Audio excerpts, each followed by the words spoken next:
You know, Tempel Smith is new to the San Diego community. He's not new to the Dharma community in Spirit Rock.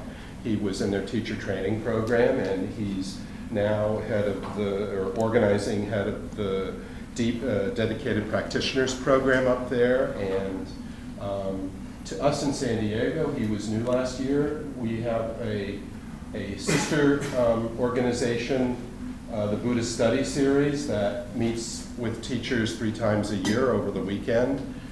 If any of you are interested in that, you can always contact me or Catherine Krug.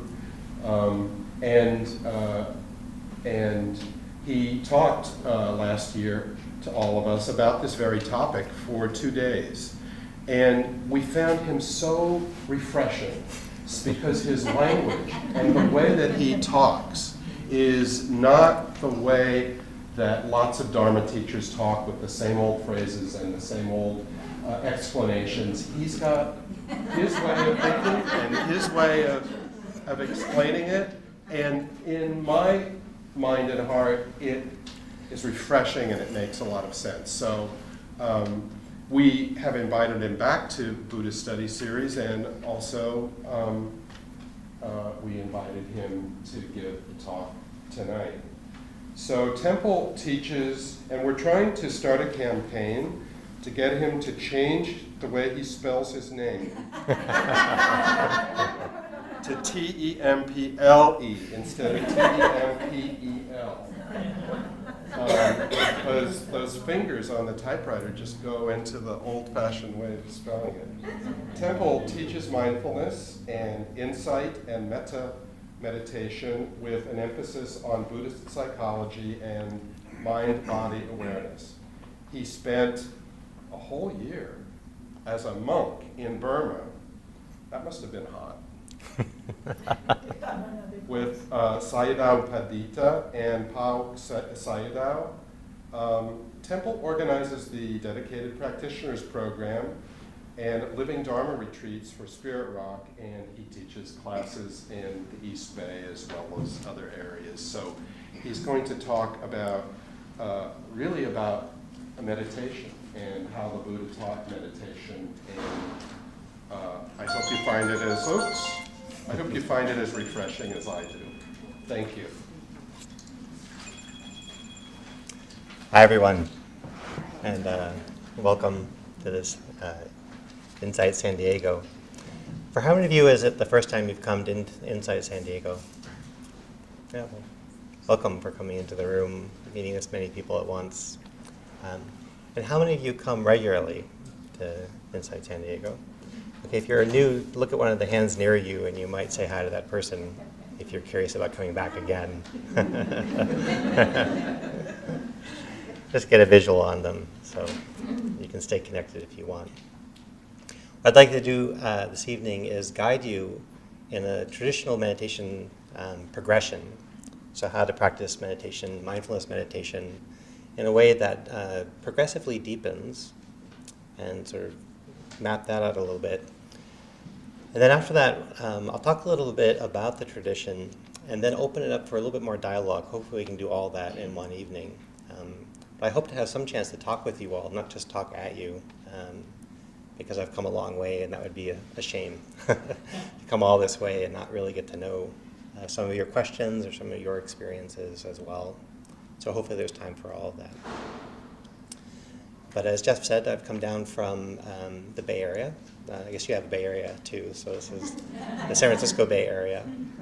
And I've been practicing this tradition for over 25 years, including that year as a monk. And part of my mission is to stay connected to the tradition itself, what I learned as a monk in Burma, and make sure that we're doing a really good translation of that tradition into this culture. And there's a lot to be translated so that it's actually useful and accessible.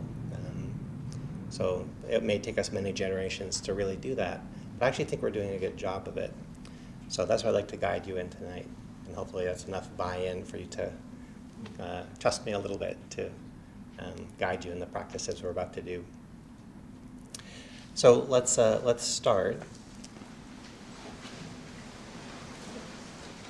And to do that, Find a posture that allows your body to be at ease. So nothing too formal, nothing too rigid, nothing. Don't exert much effort, but if you can, have a body posture that's both relaxed, but still inviting yourself to be engaged. Relaxation for our culture is a little more important because it's a little less intuitive for us to be relaxed, but not so relaxed that you spend the whole time checked out, because your minds have been so overworked that usually what they want to do is rest. So I do want to give this meditation, we want this meditation to be restful for your mind, but not an unconscious resting. A wakeful resting is what we're looking for. So allowing your body to be at ease. And now take a few deep breaths, and on the exhalation, allow yourself to adopt an attitude of release, letting go, relaxing, allowing yourself to unplug from all the activities of the week.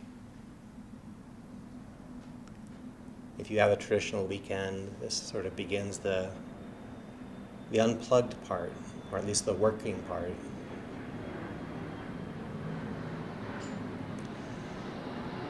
Taking a few deep breaths, allowing yourself to empty out the clutter of the week, the busyness.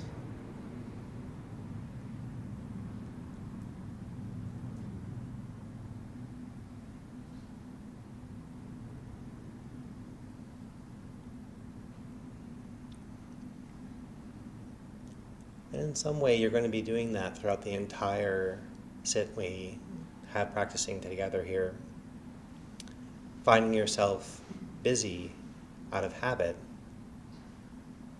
allowing yourself to gently empty out of the busyness.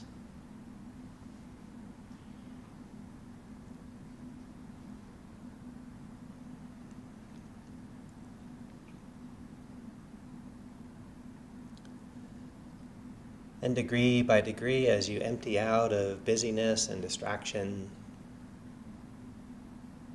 what you can find is that you're more available for the flow of present time experiences, these simple experiences. Just sitting here, sounds coming and going, planes flying overhead.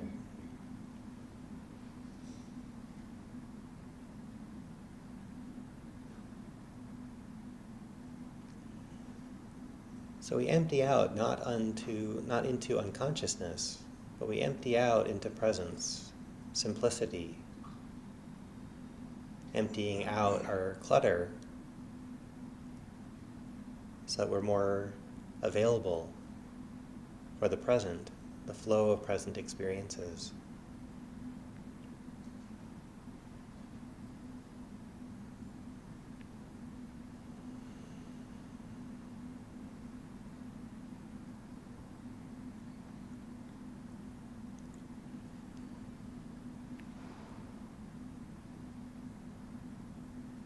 And one way to rest more intimately with the flow of present experiences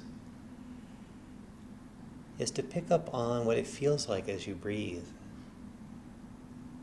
One thing you can always count on is that there are sensations in your body as you breathe. They're always in the present. So every time your mind wanders, and you let go of where it's wandered to, you can settle back into the present by picking up what it feels like in that moment as you breathe.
Often our minds wander because we are not content.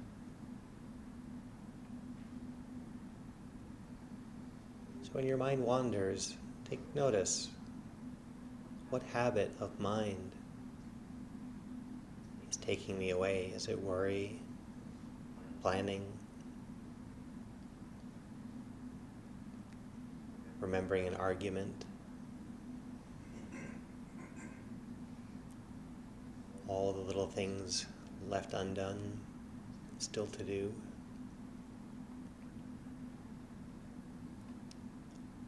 We could be content with just breathing here and now, but we have these habits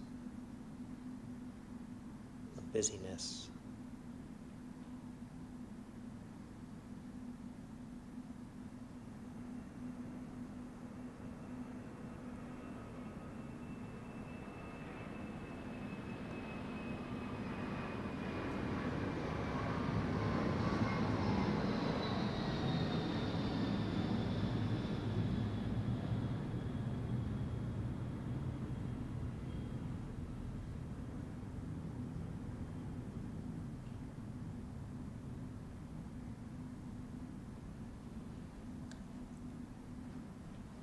If you have some basic contentment and your mind still wanders, you can explore why your mind is wandering.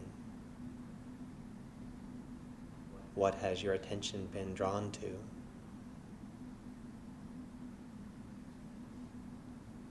And then see if you can release that draw, release the content of your mind, the distraction, so that you can rest more fully in the stream of present experiences.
Invite your mind to be relaxed. Invite your mind to be at ease. See if you can be content with just breathing, sitting within your body, allowing moments of simplicity.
I'll just stand up for a second and sit down just to give some ease to our bodies.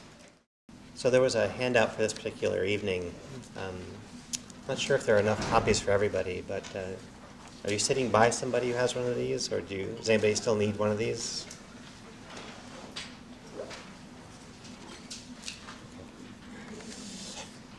So what this sheet is,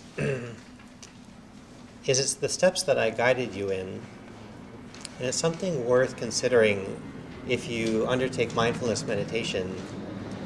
This is one way to practice and deepen your practice, is to follow these particular steps. And these steps are called the 16 steps, of which we're only really going to talk about 8 tonight, the foundational 8, that back up mindfulness meditation.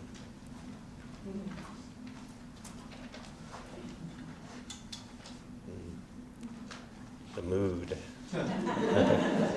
Friday night. Baby, I just want to get the tone right. Long we're going to spend some time together. So this mindfulness of breathing, there are many ways to practice mindfulness, and this is one of them. And this is the traditional way to practice mindfulness. It's a traditional way. And these 16 steps are progressive steps of how to establish mindfulness, and then to take another step in, another step in, another step in. And you don't have to always do it in this step fashion, but it's worth training a little bit in to get to know them, because if you habitually skip a step, you'll find that it's harder for your practice to go deeper. How's my volume, by the way? Can you hear me in the back? Okay, you guys in the back row, you people in the back row, just put your hand up like this if you can no longer hear me. And then we have some, there also you could move up if there are empty seats in front of you. You'd hear better if you move up. And so in the language close to what the Buddha taught, the language of Pali, mindfulness of breathing is called Anapanasati, which means in and out breathing, mindfulness of in and out breathing. And this list of 16 steps was given many times in many different contexts. He talked about these 16 steps of how to progress mindfulness meditation while breathing. And it begins just with becoming present at all the way through progressive steps, through very deep states of centeredness of attention, and then finally into very deep liberated insights that you can get through meditation that change the way you see the world. And so this one practice that begins with just knowing that you're breathing at all, taken in progressive steps, can deepen and deepen and deepen. Over the course of your whole lifetime, it just keeps deepening. And as it deepens, we begin to see things more clearly. And these 16 steps is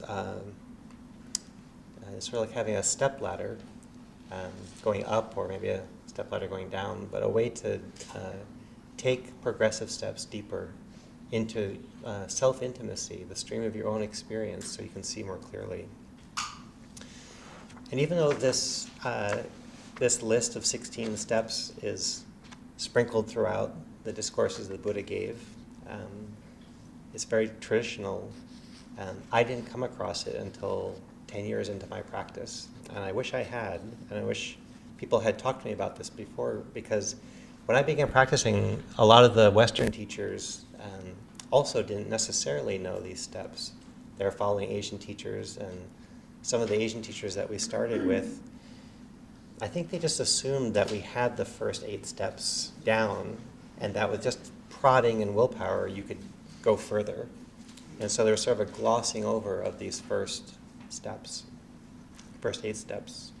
And there's some traditions that actually do take you carefully through these steps. If you've ever practiced with a teacher named Goenka and his system, he also has a very careful stepping through these steps from his point of view.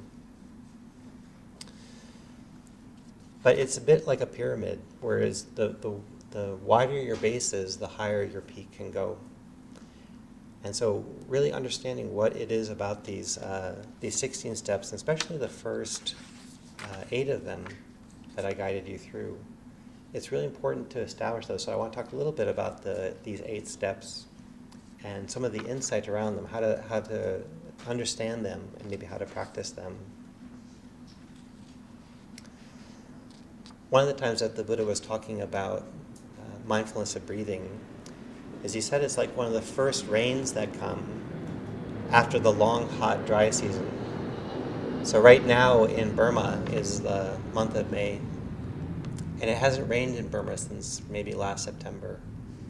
And luckily it gets cooler over the winter, but right about now, April and May, it's incredibly hot, like 110, 115 degrees. It's really dry, dusty. And I was there at Burma at the time, and I'd never been in such heat. It was this unending heat. And that first rain really was soothing. That first rain took all the dust out of the air. It cleaned the air.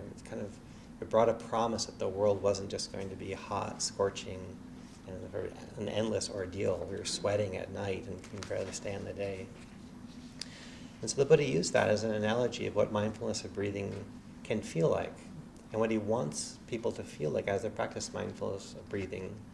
It's like rain coming after a drought, rain coming after really hot, dry weather, where the air is cleaned and there's a soothing breeze. And again, I didn't get much of that. I wasn't oriented to that for maybe the first 10 years of my practice. I wasn't coached in that. I was promised it, but I wasn't shown it.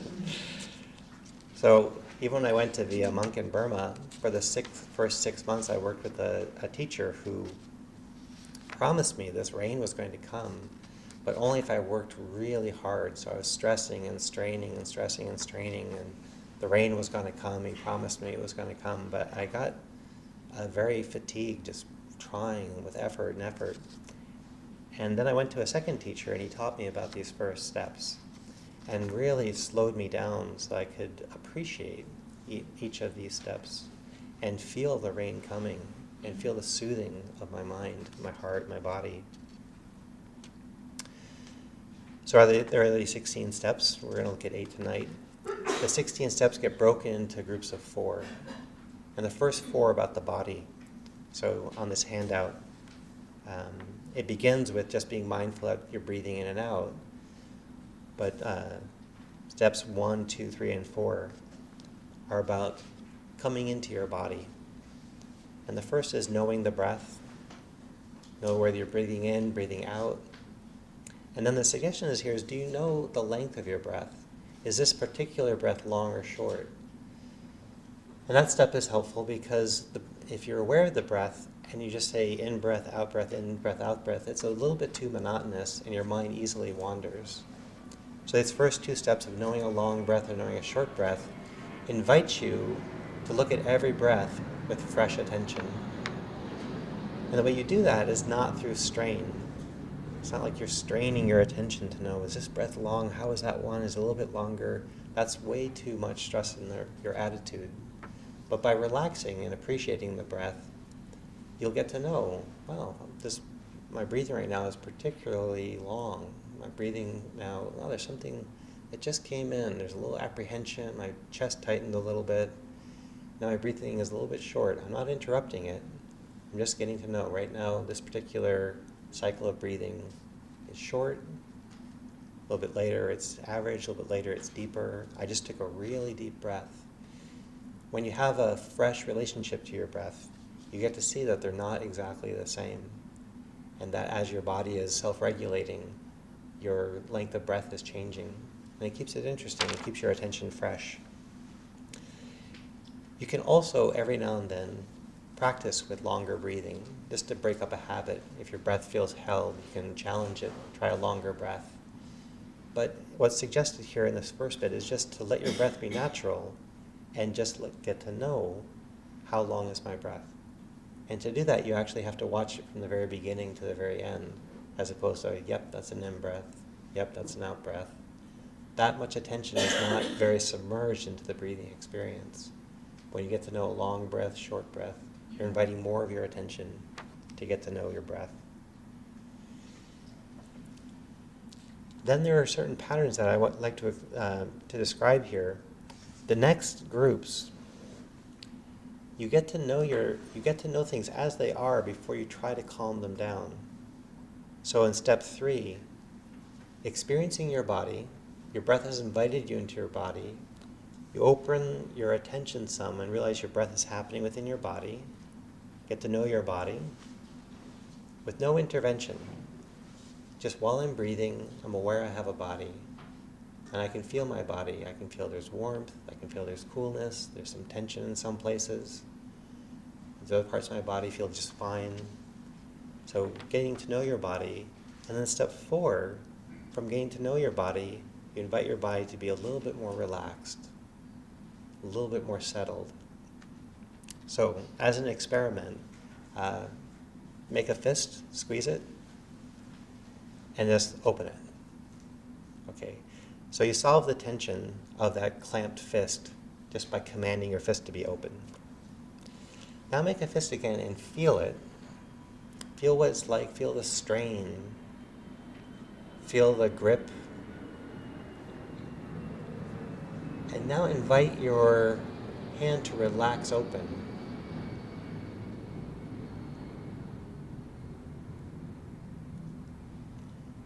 If you're willing to feel something first before you ask it to change, there's a whole learning in that. There's a whole development of how to relax. The relaxation that comes by command tends not to be very deep, and you tend to unconsciously grip again. But if you extend your mindfulness to feel your body before you ask it to relax, the relaxation goes deeper. You can also learn a little bit about why and where you're gripping before you relax, other than just commanding yourself to relax. And that's what I was doing for a while in my practice, is just commanding myself, relax, relax, stop wandering, relax, relax. Why don't you relax by now? Relax. And I kept having to demand that I relax, and I wasn't really picking up a new habit of being relaxed. So this is what my second Burmese teacher taught me, is spend some time with your body, getting to know it, before you ask it to be relaxed. And there's a description of this in Western psychology. If you just try to change what's happening for you, it tends to be suppressive. But if you acknowledge what's happening for you before, and then you ask it to shift, it's a renegotiation. And if you renegotiate what's happening, it tends to be a deeper intervention than if you just suppress. If you suppress, often the causes of your stress are still present. You're just overriding them.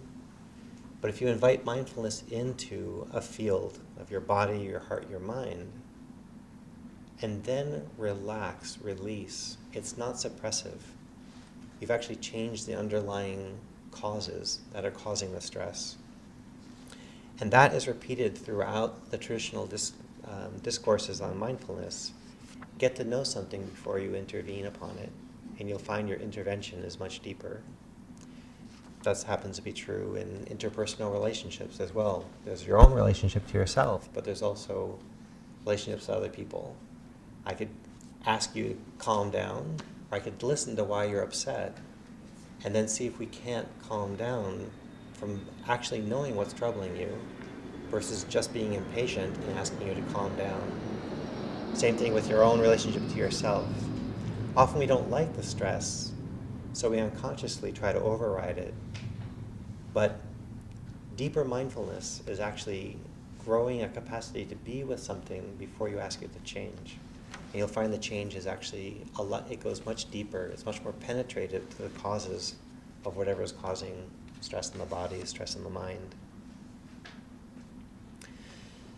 So that's one nuance I wanted to pull out here, is we become aware of the breath. The breath invites us into a relationship to the body. We become aware of the body, and then we ask the body to relax. And it's really good if you don't try to rush through that. I want the relaxed body. So like, okay, that's 5 breaths. Okay, yeah, I have a body. Yeah, there's this tension. Okay, I came here for the relaxation, so please body, please relax. If you actually breathe with the body, and I've done this before with migraines, I've done this before with tension in my body, I've done this before, and it's the last thing I want to do is increase my intimacy with the body when it's stressed. But I'm more likely to prolong that stress if I can't actually acknowledge it. But if I learn to breathe with the stress in my body, sometimes I don't even then have to relax the body. The stress relieves itself because I've actually met it. I've listened to it. I've become relaxed in relationship to a headache I might have, or a particular contraction in my shoulders. Just by being with it, the stress sometimes lets go, and I find the body relaxes, and I haven't had to suppress anything. Just by being with something, sometimes that's the transformation. So again, the more you're willing to do any one of these steps, step 1, step 2, the more accessible step 3 is. The more accessible step 3 is, the more accessible step 4 is. Which is why you don't want to rush these things. You actually go quicker if you really mature in any one of these steps before you go deeper.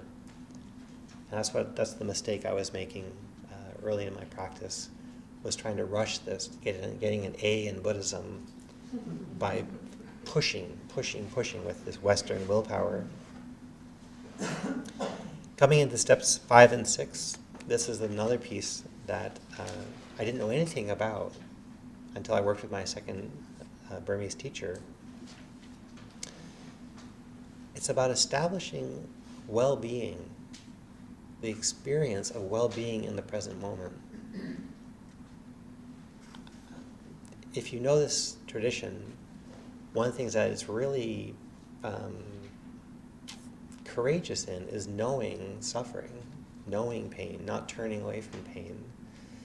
So early on, I courageously knew a lot of suffering. I was willing to feel the unpleasantness, but to sustain yourself in that is wearing. And what I didn't know was that they're right here in the traditional teachings. Before you go and have this intimate experience with maybe unpleasantness, pain in the body, pain in the mind, you experience the vitality of the body, the vitality of the heart, vitality of the mind. The Pali word for this is piti. And you experience this flow of vitality, and you see if you can find a content relationship. Can you be content? In some ways, mindfulness doesn't really begin to deepen unless there's some contentment. If you're not content, it's very hard to be intimate with the present moment. If there's this underlying discontent, chances are you're aware of what's happening, but still resistant. And so establishing contentment in the practice begins, again, deeper transformation. And this is not something I was doing early. And it's possible people were telling me this, but as a young, ambitious American male, I was probably charging headlong. And people might have been telling me to relax, but I might not have been hearing it. But my first Burmese teacher was not telling me to relax. He was telling me to work very hard. So developing contentment with the way things are. And that's, again, the hallmark of mindfulness, the taste of mindfulness, is that you don't try to intervene all the time. You allow yourself to relax into the way things are. We're sitting in a room, airplanes are going overhead, guiding you in meditation. Maybe people come right outside this window and start talking. Now, that's not quite what we had in mind, but you could be agitated if you wish things were different. The peace would be, let them talk. That's the way things are. That's the way the moment is. Finding contentment in the way things are allows possibly less stress in that moment, but also allows an intervention if you need to make one. But it begins with contentment. If you're arguing with someone at work, someone you live with, if you can actually breathe within the relationship that's happening, before you start to talk about the problems you're having, you're more likely to find a solution with that person than if you come at them with intolerance.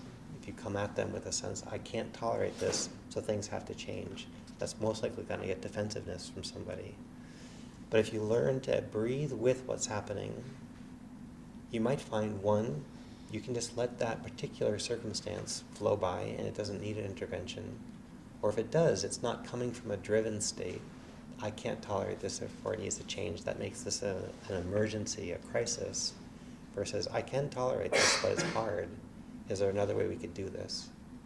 Those are two different conversations. You probably have noticed that. More successful times that you've worked out problems with people is you haven't come in with intolerance. Some tolerance, but acknowledging this is stressful, this is hard. So anyways, that's that. If I just read this without that knowledge, I could go through this list very quickly and not see that insight. But it's within the traditional training of mindfulness to be able to tolerate something before you try to change it. So step 6, the more you're willing and more you're able to find contentment in the present moment, what you'll find is that all this busy mental activity, steps 7 and 8 here, that we're trying to quiet the mind, but if you don't have access to much contentment in the present, the mind really doesn't want to be present. The mind is discontent with the present, and so it takes willpower to keep letting go of all these activities of mind. The mind keeps wandering to all of its habits, all of its plans. It's trying to be happy. It's trying to be happy how it knows to be happy. So it plans, it regrets, it remembers, it goes through lists. If you can establish contentment with just breathing in and out, mind wanders, but you're really laying down a foundation of contentment with the way things are, what you'll find is, again, you don't have to work so hard at keeping the mind present, allowing the mind to be simple, to let go of all of its agitation, because there's this underlying growing contentment. So again, the more you're willing to build a step, the easier is the next step. To be aware of the mind, to be aware of mental activity, to be aware of mental habits, and then ask them to calm down. They're more likely to calm down if they're not inflamed. If there's contentment in the present, mind is often softer, relaxed. It's more willing to let go of its old habits.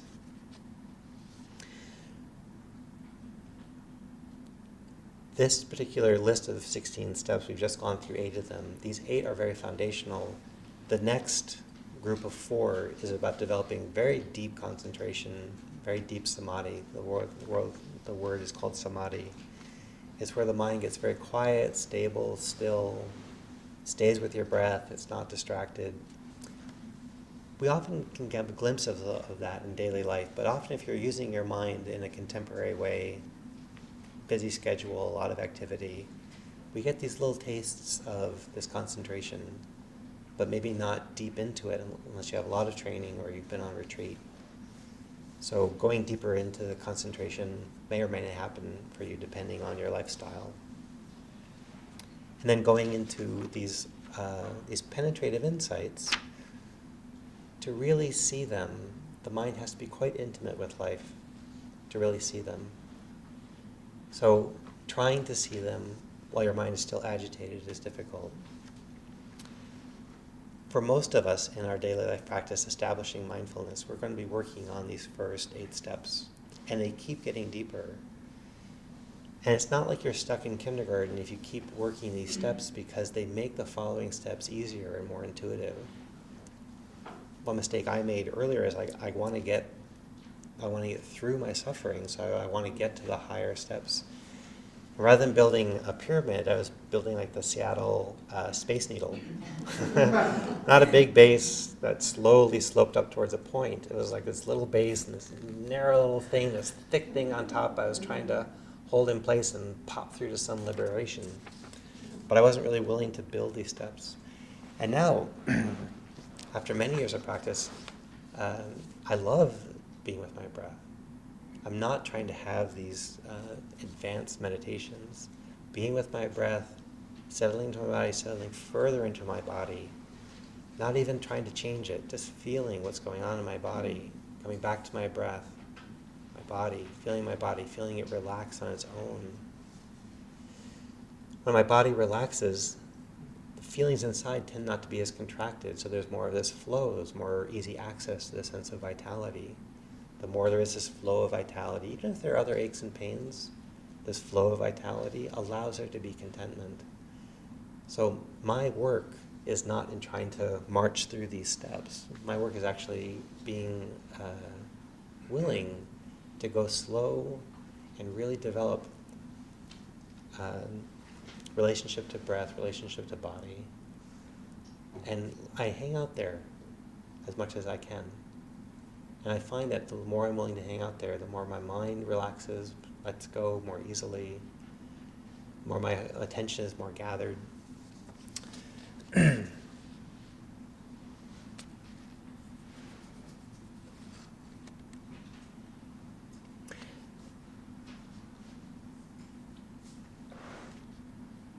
the last thing I'll say, and then I'll open up to see if you have any questions or your own observations, is that again, about 10 years ago, I was talking to a friend of mine who practiced Zen meditation. At that time, yoga was sweeping across the country, and Zen was sweeping across the country, and there was the Zen of everything, there was the yoga of everything, and it's like the Zen of business and the yoga of business. And I was like, oh, that's so okay.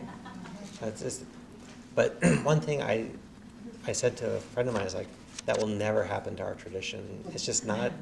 It's not sexy enough. It's like the mindfulness of these things. And it's just like, I don't know. It's just not got enough cachet to it. I can't see it happening. And there's laughter in the room because mindfulness actually is sweeping across the nation. It's happening. People need it because we're so overextended. We're so agitated that we need this rain. We need the rain coming in and cooling off our hot, dusty minds, settling us down some. And so it turns out mindfulness does have cachet. And I think it has cachet because it actually works. I think that's the staying power of it. I don't think it's so much the image of it, although it might be. But it actually does bring this cooling. But what I see happening is that mindfulness cools and then it sort of plateaus. And people know how to be present, but they don't necessarily know what to do with their presence. But being present is already so amazing versus not being present that it's great. And I'm glad mindfulness is sweeping across our country and showing, reminding people, be present, be simple. Can you be satisfied? Can you actually taste the cookie you're eating? Can you watch the sunset in front of you? Can you drive and be present while you're driving? Presence is beautiful. But it will sort of plateau as far as how much relief it can bring. And you'll find that you keep having to remind yourself to be present because you're drawn back into addictive patterns or compensating patterns, being overstimulated. So the way that mindfulness keeps relieving is that it keeps going deeper. And that may not happen in our national conversation with mindfulness. But once people eat the cookie, taste the cookie, have mindfulness of the cookie, that may be all that they're taught. And these 16 steps, I hope they also are accessible because they are gentle invitations of how mindfulness can keep going deeper. And as it goes deeper, it actually gets at some of the underlying patterns that are causing us to be distracted, that are causing us to be overextended, looking for happiness, but being driven, and that driven nature is actually preventing some of the happiness we're looking for. So that's why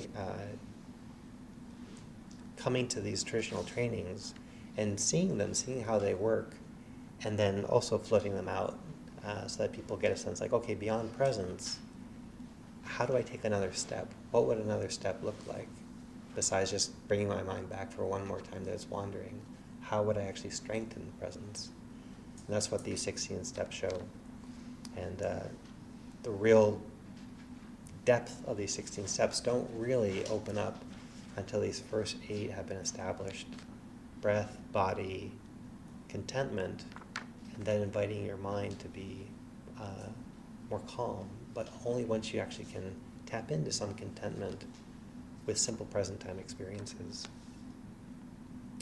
So I'll leave that here and open up just so I can have a little more dialogue with you all. And we can start with this, but if you have a more pressing question, you can always ask that, because that might be actually more interesting. So, what's on your minds? Anybody out there? Yeah. So, I haven't practiced this formally, but the first 4 steps feel quite familiar to me. Mm-hmm. But then I tend to fall asleep rather than get vitality. I mean, I can feel myself just kind of sinking down. Right. So a lot of us go into sinking practice because we're overextended. And so when given a chance to find balance, often there is a corrective sense of exhaustion. Underneath a lot of our busyness, we're actually quite exhausted. So that is common. There are 2 ways to go about it. One way is to intervene, and the other way is to go with it. So you can intervene by trying to keep yourself from sinking into the sleepiness. And sometimes that's a good challenge to give yourself. So you can stay a little bit more actively engaged, knowing that sleepiness is likely to happen. You set yourself up to not fall into sleepiness. I used to practice juggling and balancing. It was just kind of fun. So if you're walking down a rope and you keep falling to the right, you think you're standing up, but for some reason you keep falling to the right. What you have to do is, like, this doesn't quite feel balanced, but I'm going to lean to the left as I walk down this rope. What you find is that actually is balanced. And the way you were walking had this predilection to fall to the right. So if you fall into sleepiness, chances are there's a predilection towards it. And so you have to practice and intend a little bit more opening to the vitality side of the investigation, the stimulation. So that would be that's the counter stretch to the habit. The other is to encourage your mindfulness, not always to challenge what's happening, but can you develop intimacy while your mind sinks?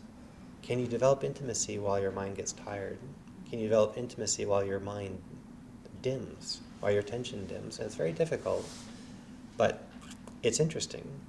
So there was one retreat where I was had a tremendous amount of fatigue, tremendous amount of sleepiness.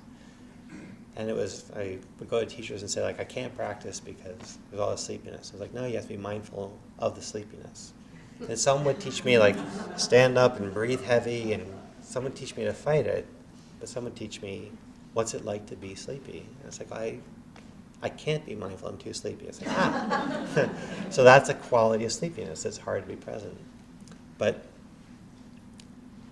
if you know it's going to come, you can make a mindfulness project out of it. Is I'm going to really get to know this sleepiness. I'm really going to watch what it's like as my mind goes from chirpy and busy down to a little floaty, and then when it starts to kind of get a little swayy, and then when it begins to droop, and then you actually can start to invite mindfulness into these sleepy states. And I've had mindfulness and sleepiness where I was like, God, I don't believe one neuron is firing. Like, it's so dim. It's so dim, but some part of me still knows it's dim, but it's not like, look how dim it is, because there's not enough juice in the mind to be that aware, but it's just, that's really dim. That's really dim. And what happens is that dim is just part of the river. You're on a boat, it flows through the canyon. How do I get out of the canyon? Stay on the river. The river doesn't end in the canyon. It goes through the canyon. It's like, okay, canyon time. Not a lot of sun, big walls. Oh, look, no longer canyon, now it's prairie. If you wait it out, you won't need to intervene. And if I could put any little thing in your hand to the audience tonight, is that real liberation doesn't come from big interventions. Real interventions you no longer need interventions, because mindfulness knows that neighborhood. And you know that neighborhood of your mind, you know that neighborhood of yourself, and you don't need to intervene because there really isn't fundamentally a problem. It's just another aspect of being. This is the quiet side. This is the dim side. Until that happens, sometimes we do need to intervene so that we don't get discouraged. But as I've gotten deeper into my practice, I haven't gotten more interventionist. I've gotten actually more capable of not intervening and not finding a problem in what actually is happening.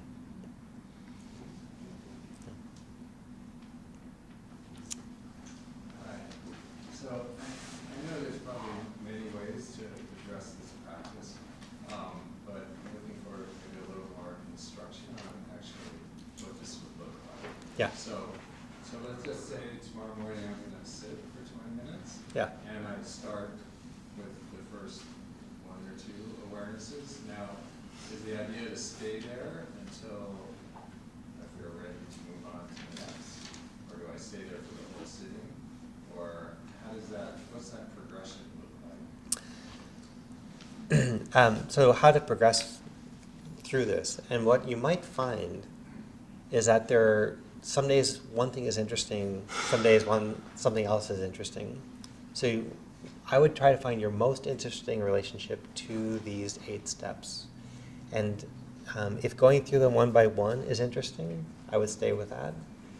If going through them all 8 and then starting at the beginning again and all 8 is interesting, I would go through that. So allow yourself to play within them.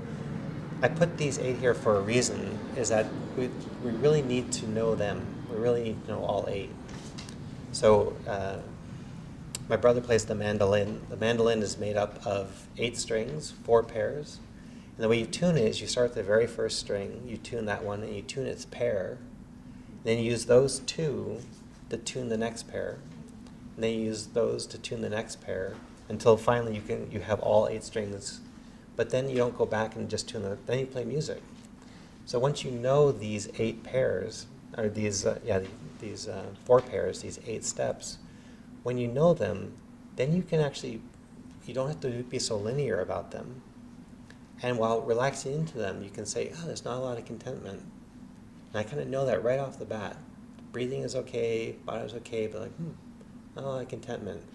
So I could work with breath, I could work with body, but I feel drawn right away to see if I can ease into more contentment. Or you sit down and the breath is really intriguing. It's like, oh, I know I only have so much time, I'm supposed to get on with things. Maybe not today. Maybe I'll just see what this breath is like. Do breath for a month and realize you've never really acknowledged that you have a body. A lot of my practice early on, it was breath, wandering mind, breath, wandering mind, breath, wandering mind. Very little acknowledgement that I actually had a physical body. So my practice has opened up a lot when I breathe and realize my breath is happening within a body. That wasn't so suggested by the tradition I was in earlier. So I would play with it in the way that you find most interesting. I started playing the ukulele a couple years ago, and the first time I made a chord and plucked 4 strings, I just did that for half an hour. Same chord. I was like, I can't believe it. I'm making a chord. It's beautiful. These 4 strings. You go one way, you go the other, and then something like, yeah, but there's another chord out there. I was like, who needs a second chord? I'm not there yet. This is really interesting. Then there came a point where I was like, I could keep playing this one chord, or I could stop playing ukulele. It's not that interesting. It's nice. But then I found a second chord. I was like, oh my God, there are 2 chords I can make? This is great. So then you're staying within the fun of the mind. It's more likely to be interesting. And I wouldn't use this to be something you have to do. If you have an attitude, I have to do these 8 things, that whole attitude is going to be one that's sort of laden, as opposed to letting the breath be like a cool rain on a hot day. Can you open up to the breath like that? Then realize the breath is happening within the body. Realize the breath within the body, there's a flow of vitality and there's room for contentment. once the contentment settles in, what are these busynesses of mind? Why don't I want to be present with the sound of wind in the leaves, or the feeling of tingling in my body? What is so addicting about tomorrow or yesterday, right now? And so what I'm describing is really an approach, an attitude. And when you have an attitude, this becomes a playground. It becomes strings on a guitar you can play. And maybe you train in them just so you get to know them. And then you get to know the ones you're interested in. And then and it will change over the weeks, whichever ones were interesting. The more you do this, the more you become self-intimate, and then insights arise through self-intimacy. But this creates the ground of self-intimacy. So tomorrow, what I would recommend during your sitting is a gentle attitude, an attitude like have that image of this refreshing rain coming in, and use that attitude to get to know the breath. And then play with it. When is it interesting to realize the breath is happening in your body? Versus, when should I do this? Because that will make it a little bit formulaic and a little bit external. You're following external references versus internally. It's so soothing to be with my breath. My breath is happening within my body. There's this vitality and contentment. That's how I would train. Is that doable? Yeah. Okay. Enough to start, at least. Let's go here. I had a question about experiencing mental activity. If you have an excessive mental activity of worry and anxiety, Yeah. and you become aware of it and you kind of open up to it, like the way you explained with the fist slowly, and then in step 8, eventually it will calm. So my question relates more to the steps of 13 to 16 of Vipassana. If you observe it, that you might be able to calm it for a while, but it feels really excessive and it just keeps seeping back in. Yeah. Do you then use the steps of 13 to 16 to say, okay, let me really look at this more deeply, invite it in more deeply, this worry, this anxiety, feel it in the body, and see, okay, what is this really about? Is there some questioning that you might, bring in to really see how you can investigate it more deeply, or how would that relate to 7 and 8, and then to the steps of bringing in the Vipassana? Right. So, And so how to work with something that's really persistent, like anxiety or doubt.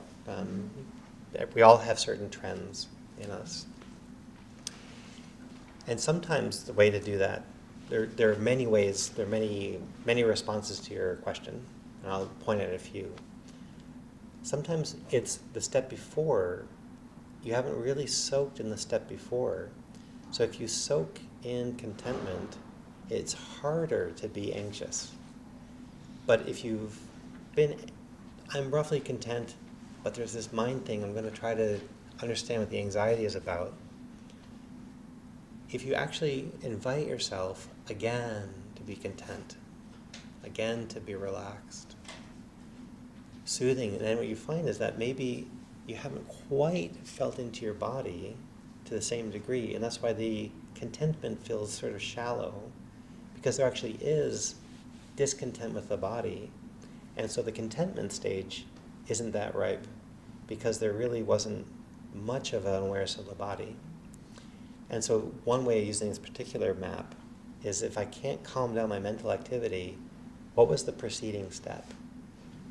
And maybe I could spend more time there, but if that feels limited, well, what was the preceding step?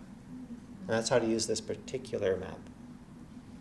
Another intervention is, again, if you're leaning one way, see if you can practice the opposite.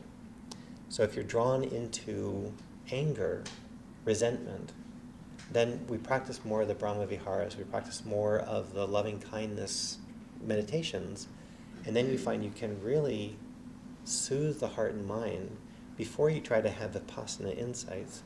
You're recognizing my mind keeps slipping in this one direction. When I was in Burma, I had a lot of doubt. But I had enough faith to go to Burma. But I would still have these like, God, when's this doubt ever going to end? I don't doubt the tradition, and yet twice a week I'm having these doubt baths. Not enough I'm going to leave, but like, what do I do about that? So I talked to my teacher and I said, well, if you're slipping into doubt, it means you probably don't have quite enough active faith. And I was like, oh, that's true.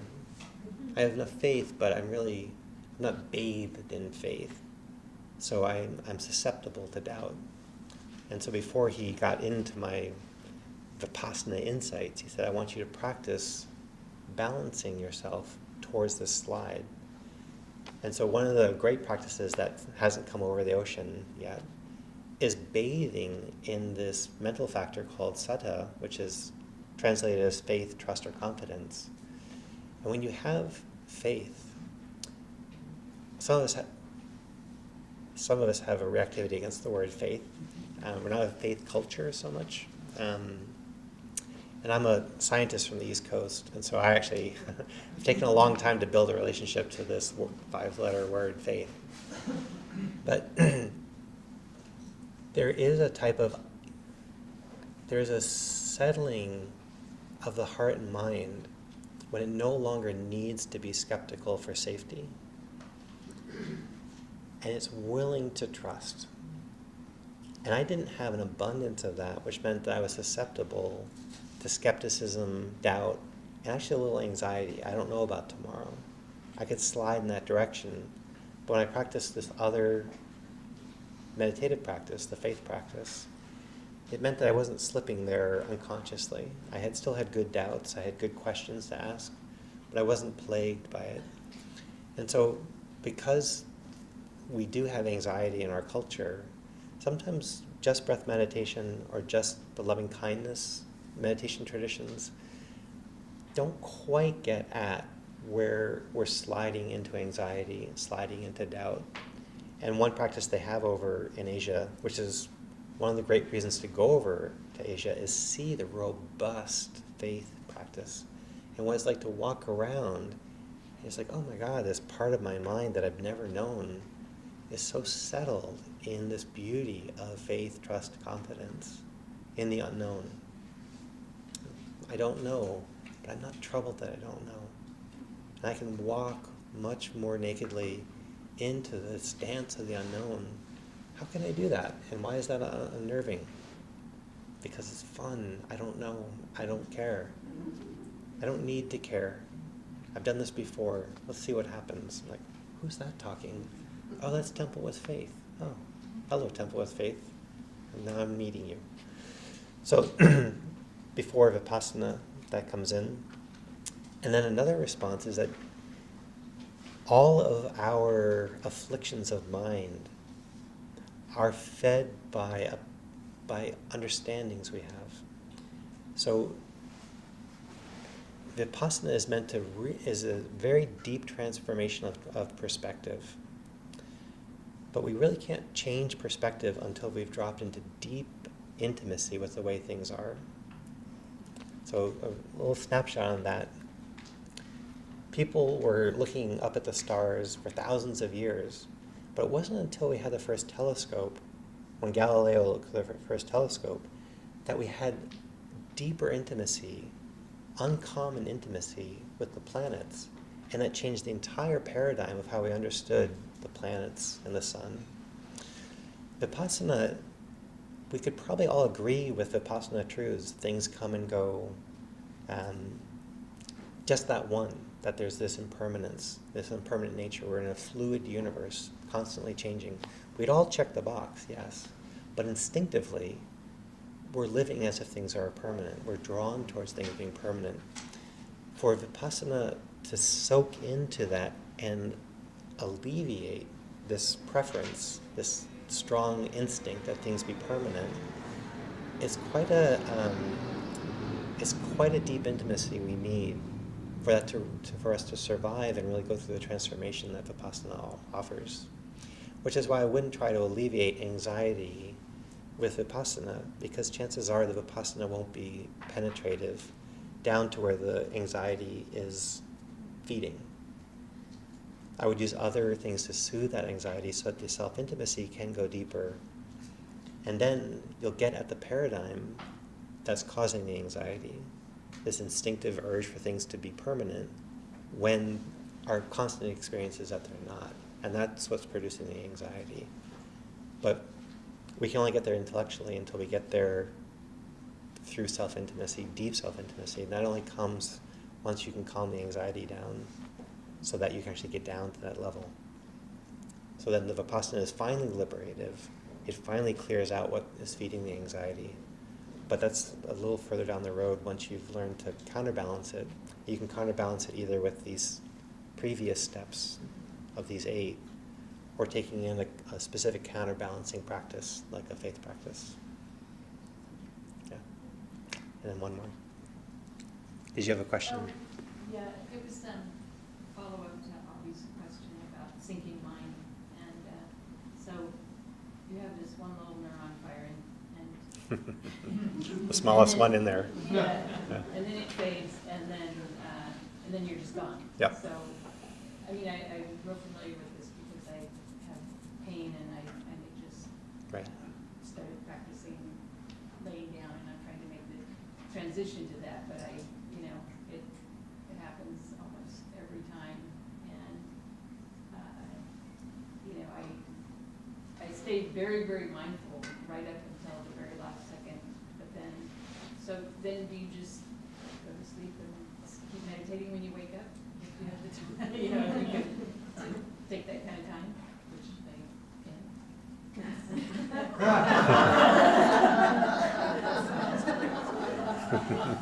When I was tired and I was putting effort into not sleeping, it was causing such strain, and I would win some days and lose the other days. And one of the beautiful transformations that happened with my second teacher, again in Burma, is I would allow myself, it's like, okay, to fight this sleepiness, I'm trying to force something onto my reality, and it itself is fatiguing, and so I'm kind of ensuring myself that I'm going to be fatigued by fighting it. But if I go with it, I'm unconscious. But it's just a moment's lapse into softening of my mind. What I noticed is that as I would rest, and I would rest as long as I needed, and then I would wake up again, and I'd wake up kind of very innocent and very refreshed. And I was like, well, I wasn't super conscious during that time, but it's sort of what my mind needed. If you have chronic pain, I've had chronic pain for a long time, sometimes your mind can't withstand intimacy with pain, and it needs to take a break. And if you allow it to take a break, that's a conscious choice to soften and be a little more drifty and allow that to happen. Your mind will take a break as long as it needs, and then it will show up again. Versus trying to keep it present and then having the mindfulness collapse into real unconsciousness and coming back and being groggy and disoriented. So again, as I've gotten stronger into my practice, I don't actually demand that my mind show up. I was like, oh, my mind's drifty. This happened before. Yep, it's pretty drifty. Whoop. And I'm back. And that gap can be 5 seconds, 10 seconds, 10 minutes, an hour. But when I'm back, I probably needed that. And that's what I've seen, is that I don't intervene as much as I used to. I have more faith that if I go into these quiet, sleepy places, they only last so long. I'm not super disturbed by them, and then I tend to come out of them. And that's hard if your mindfulness time is sacred, 20 minutes a day, and you really want to have it validated during that time, and it doesn't get validated, so doubt comes up. Is it really useful? I find it super useful. If I sit down and I'm spaced out the entire 20 minutes, I probably needed it. So, but it's taken me a long time to have that type of patience and faith. Certain days I can't be that conscious. I'm too overextended. And what I really need is the balancing factors of relief, quiet, versus investigation or presence. So that's Good answer. yeah. Yeah. So we've overextended a little bit, so I'm going to head us towards a wrap up. Thank you all for coming tonight. I'm going to stay just a little bit longer in case you had a question you wanted to ask. I can stay a little longer.